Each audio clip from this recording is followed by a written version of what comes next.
Hi guys, and welcome back to my channel. Today I thought we could do something a little bit different, and I would take you on my museum day with me. So a couple of weeks ago, I decided to visit the National Gallery in DC.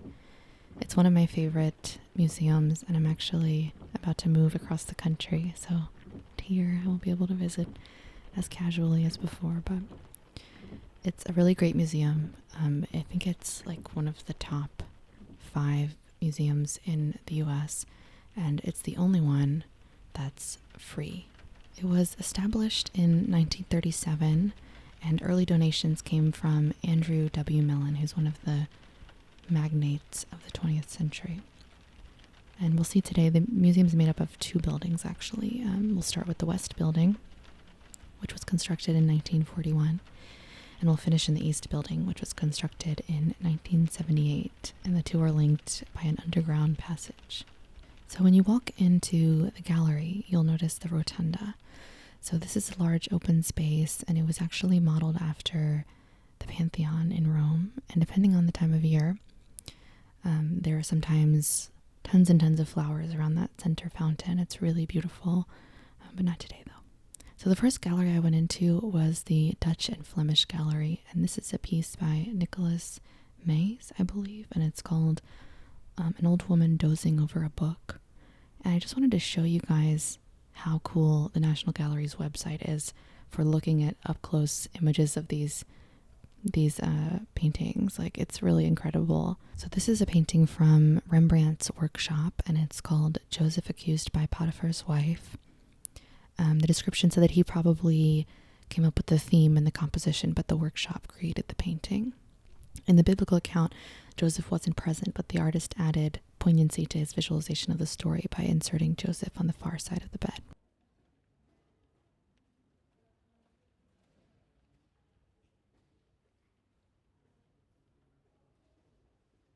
I very quickly showed the Descent from the Cross, which is probably painted by a member of the workshop. And then this is the famous self-portrait painted in 1659. So this painting was actually created after Rembrandt had suffered some financial failure after many years of success. And before the painting was cleaned in 1992, thick layers of discolored varnish had given it a sort of heavy, brooding quality. But when it was restored, the rich range of colors was visible.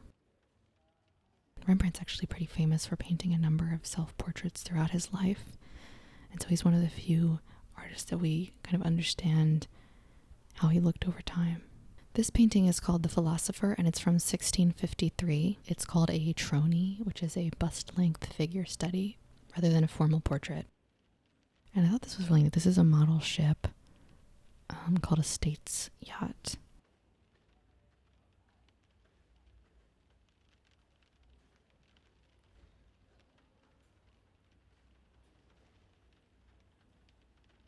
So the National Gallery actually has a few paintings on display from Vermeer. There is a lady writing from 1665, Girl with a Flute from around the same time, and then Girl with the Red Hat also from the same time. Vermeer is known for painting John Racine's landscapes and allegories. I just thought this one was so pretty. It reminds me of Girl with a Pearl Earring. Girl with a Red Hat is actually one of Vermeer's smallest works.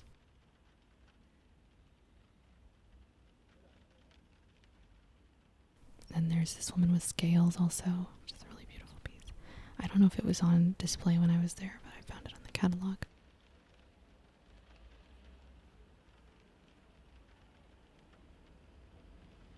So then we got to our sort of Italian art, and this is by Vittore Carpaccio, Madonna and Child. And then there was a Lippi piece, and I kind of vaguely remember talking about Lippi in the Louvre book, but this is part of an altarpiece, and it's called The Coronation of the Virgin. This was a really beautiful sculpture. It's by the Circle of Andrea del Verrocchio, and it's just called A Lady. I thought it was so beautiful. But he was actually one of the mentors of Leonardo da Vinci and Lorenzo di Credi. Remember di Credi? The angels. And then I thought this was really cool as well. This is another Verrocchio sculpture of Giuliano de' Medici. Verrocchio was actually a favorite artist of the Medici family. And this was such a flattering sculpture. And the note said, the bust was originally painted and possibly adorned with a metal helmet and other decoration, projecting an exuberance especially evident in the winged face modeled on Giuliano's fanciful armor. And he was the younger brother of Lorenzo de' Medici, who was sadly murdered during Mass in Florence's cathedral in 1478. And of course, I had to stop and see the Botticelli Madonna and Child in person. So the gallery has these little courtyards, and they're so pretty and verdant. I think my friend was actually engaged here. It's a great spot to be engaged. This is Madonna of the Stars, and it's by Jacopo Tintoretto, and the description said it's one of a small group of loosely related paintings of the Madonna and Child that have been linked to Tintoretto. And then we also have Domenico Tintoretto, and this is a painting called Susanna, who is actually a biblical figure.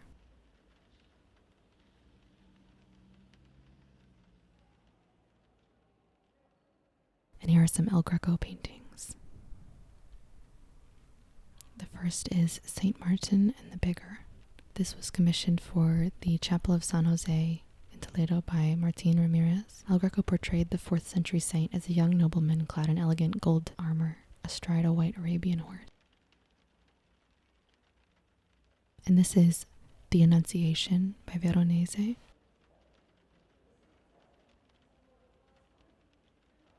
And then here's a painting by Dossi, and it's called Circe and Her Lovers. So Circe is actually a Greek goddess, I guess, or demigoddess, I don't know. But she was a sorceress and was able to kind of transform people into animals and so on and so forth. But I do recommend Madeline Miller's book about Circe. And this was just another, I think, Dutch piece by Jan van Goyen. I thought it was cool. And then, of course, even the lobbies in the National Gallery have the most beautiful works. This one is a sculpture by Paul Manship called Dancer and Gazelles. One of my favorite things to do in museums is to look at the donors. So if you pause there, you might see an interesting one at the top. So these are some still lifes by Manet, who we covered before. He's an impressionist.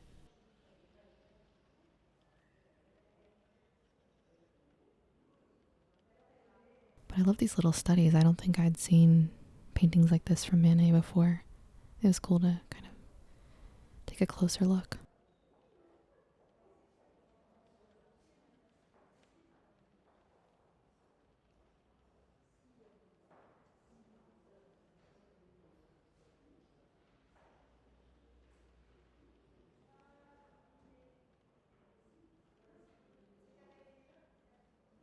And then, of course, a few portraits of pets. Of course, it is a King Charles Spaniel, just as I suspected. Here are some more sculptures by Paul Manship, and they might look a little familiar to you if you have been to Rockefeller Center, because he has created a lot of pieces for Rockefeller Center.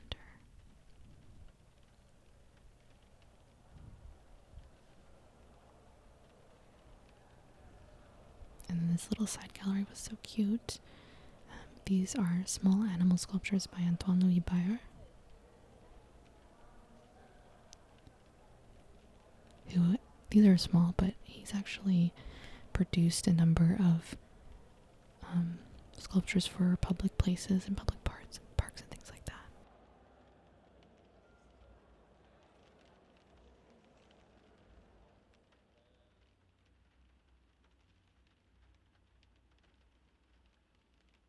And this is just a little painting by Jean-Baptiste Camille Corot, and I just thought it was just so pretty.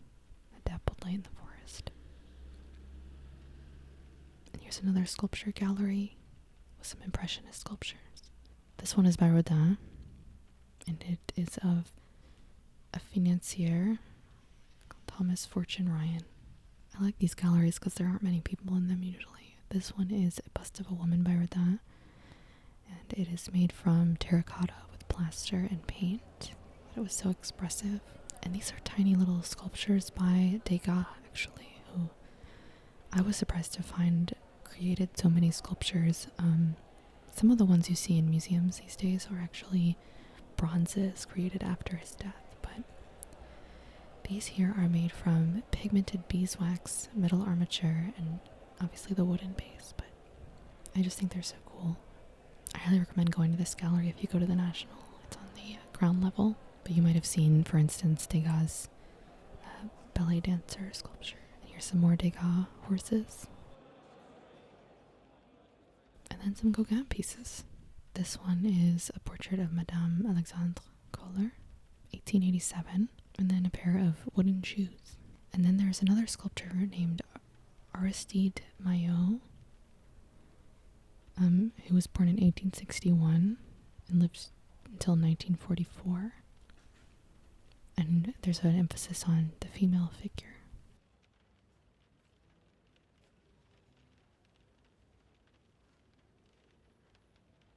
And then this is Constantin Meunier, a Belgian painter and sculptor, who's kind of known for elevating the image of the industrial worker. Another piece by Rodin.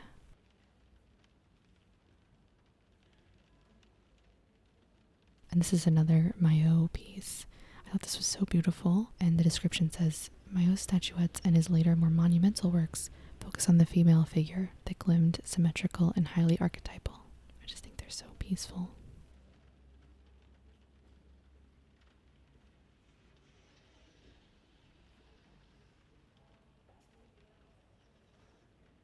Here's another little beautiful sculpture. Can you believe the National Gallery has almost 5,000 sculptures in its collection? I think this is another MANSHIP piece. Yes. Flight of Europa. And here we are in an Impressionist gallery.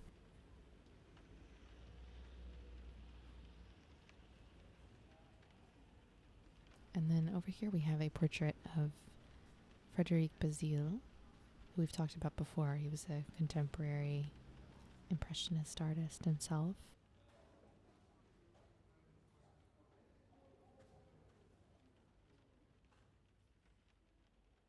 This is called Masked Ball at the Opera. It's another Manet painting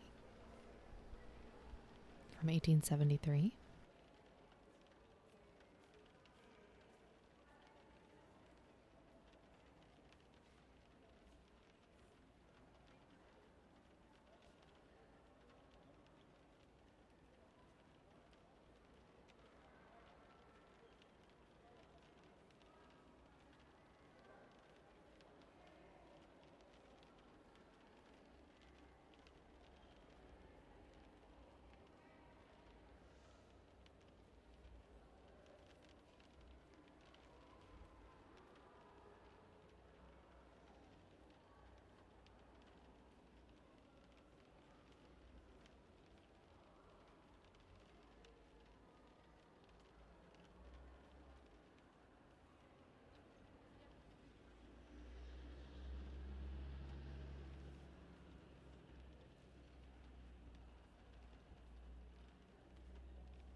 This is another Pissarro painting called The Fence.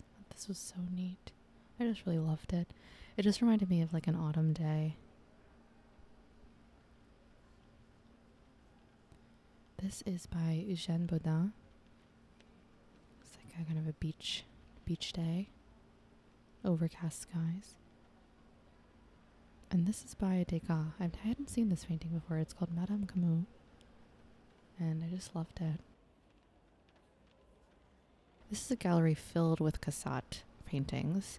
We haven't talked about Cassatt yet on this channel, but she is known for painting children, animals, and these paintings are called Little Girl in a Blue Armchair and Eddie Cassatt.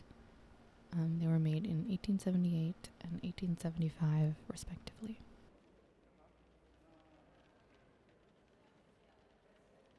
So this is a piece called the Shaw 54th Regiment Memorial, and it's by Augustus Saint-Gaudens, and it's from the year 1900. It's a memorial of Colonel Robert Gould Shaw and the men of the 54th Massachusetts, one of the first Civil War regiments of African Americans enlisted in the North. So the 54th Massachusetts Volunteer Infantry was raised shortly after Lincoln's issuance of the Emancipation Proclamation in 1863. Recruits came from many states, encouraged by such African American leaders as the great orator Frederick Douglass, whose own sons joined the 54th. So accompanying this piece is an installation by Carrie Mae Weems, and it's Carrie Mae Weems' response to the memorial a century later. And so she created a series of photographs using images of the memorial to commemorate the Great Migration of African Americans streaming north from the Jim Crow South after the Civil War. It's powerful. I recommend, if you're in the area, taking a look.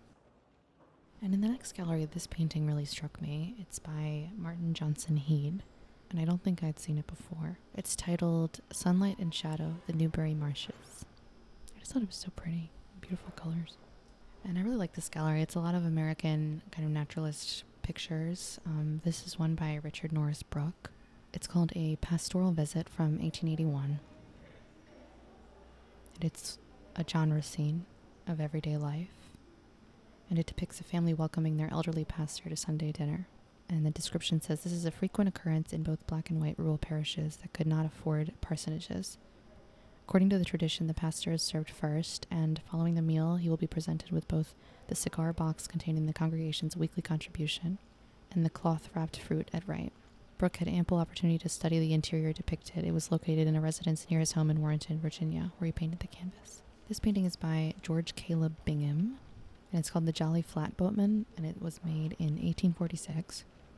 Now, I love American landscapes from this period. I think that they're so stunning. And Thomas Cole is no exception. This is called The Return. So in an accompanying painting, The Departure introduces a troop of knights embarking on a heroic crusade in the early summer led by their lord on his valiant white horse. In The Return, a smaller group, weary and defeated, trudges home in the autumn dusk, they carrying the dying lord, his riderless horse trailing behind. I just really thought the stained glass was cool too in the chapel. Whatever it is. Little sculpture in the lobby here. Waiting for the elevator. This is kind of like a food court gift shop area. And they have some really awesome books. Thought it would be relevant to the channel to kind of show you some of the books that they have there. I didn't buy any, of course. I'm on a budget with books, but they looked interesting. They have so many, and they're probably more obscure than you could find in your average bookshop.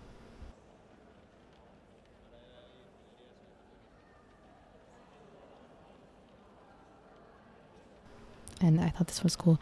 It was wrapped, so I couldn't open it, but Kara Walker is one of my favorite artists. I'll have to talk about her at some point. And they have these prints of different pieces you see in the museum, and then postcards. I really love that painting. And here's a view of the outside of the West Building.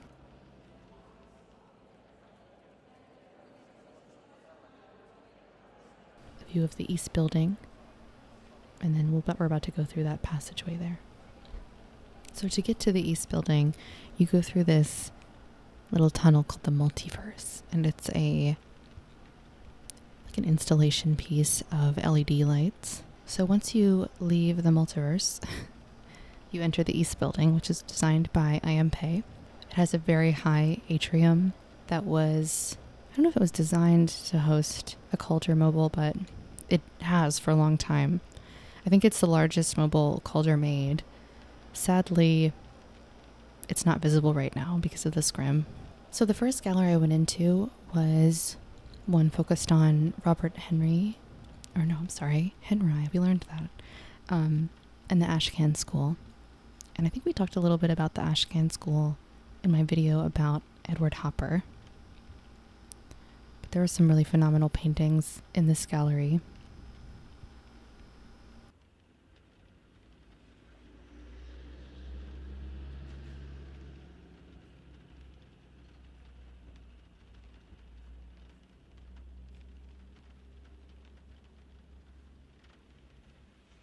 One of them, of course, being this painting here, which is titled Both Members of This Club. It's by an artist called George Bellows, and it was painted in 1909. And the description says, the painting's title is a reference to the practice in private athletic clubs of introducing the contestants to the audience as both members to circumvent the Lewis Law of 1900 that had banned public boxing matches in New York State.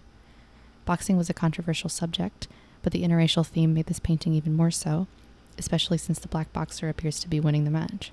It is likely that Bellows intended both members of this club as an allusion to the recent and much publicized success of the African-American professional prizefighter Jack Johnson, who had won the World Heavyweight Championship in 1908.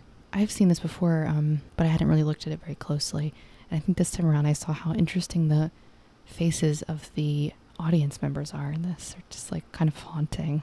It reminds me a little bit of Francis Bacon. And of course we have this Hopper painting, a little bit of different subject matter. This is one of my favorite Hopper paintings. It's called The Groundswell, and it was made in 1939.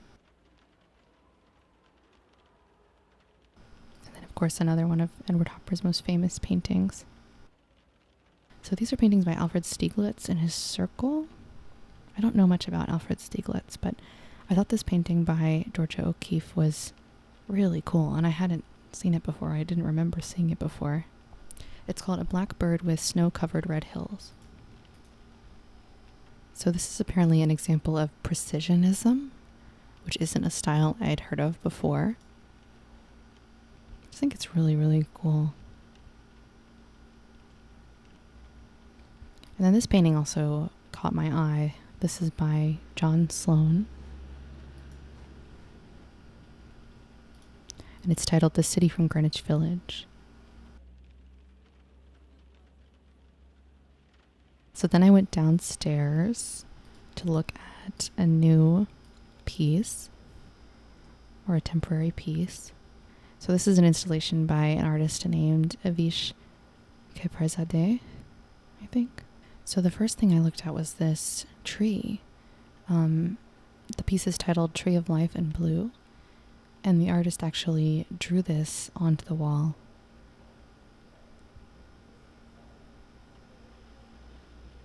It was so neat to see all the detail.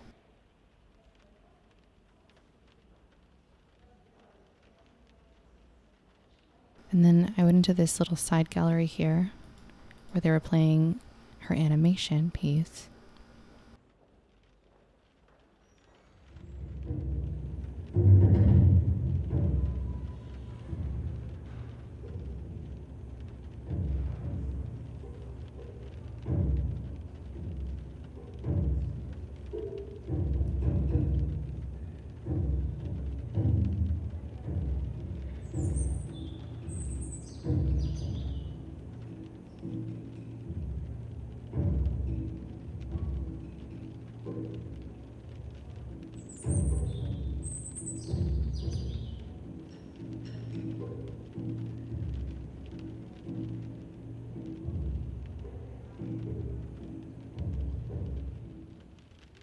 Finally, I made my way up to the last gallery.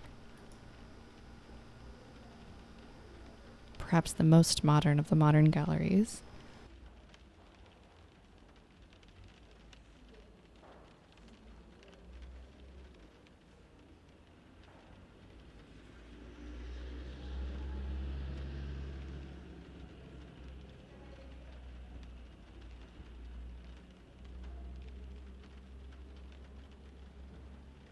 This is sort of a cubist gallery.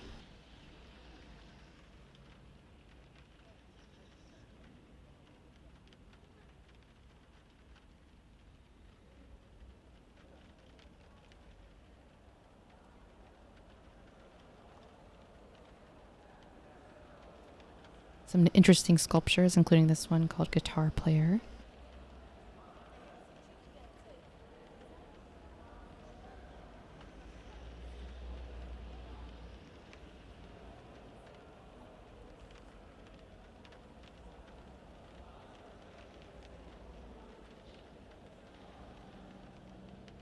This sculpture called The Avenger really caught my eye as well, and it's by ERNST BARLACH. So this sculpture was called by the artist as the crystallized essence of war, and it was a direct response to the vengefulness and devastation of World War I.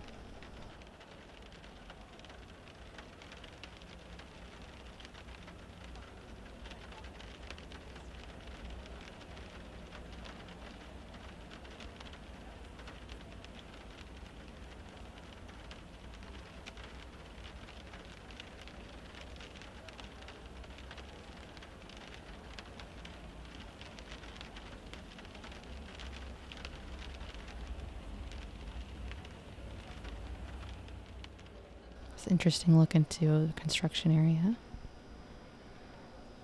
And this is the modern art collection. This is a piece by MIMMO ROTELLA.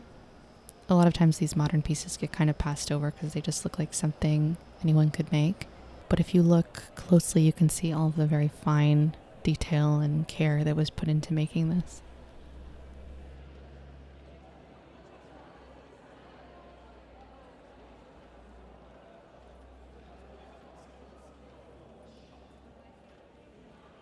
This is a piece by NEWMAN called Achilles. Some Rothkos and some Pollocks. Some nice detail here.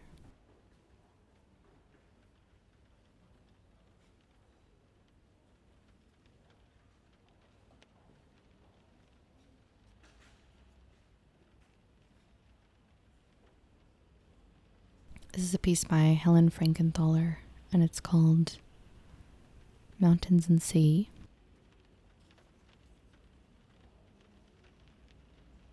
Andy Warhol's Green Marilyn, James Rosenquist's White Bread, and Wayne Thiebaud's Cakes.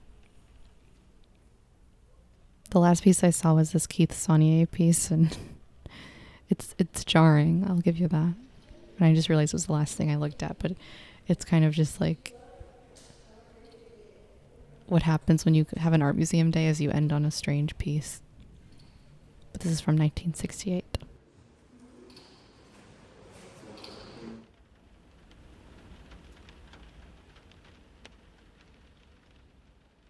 So when we left the gallery, it was nice and sunny. But in all, a great day. So thank you so much for listening. And if you like these, let me know if we can do another one. Have a great day. Bye.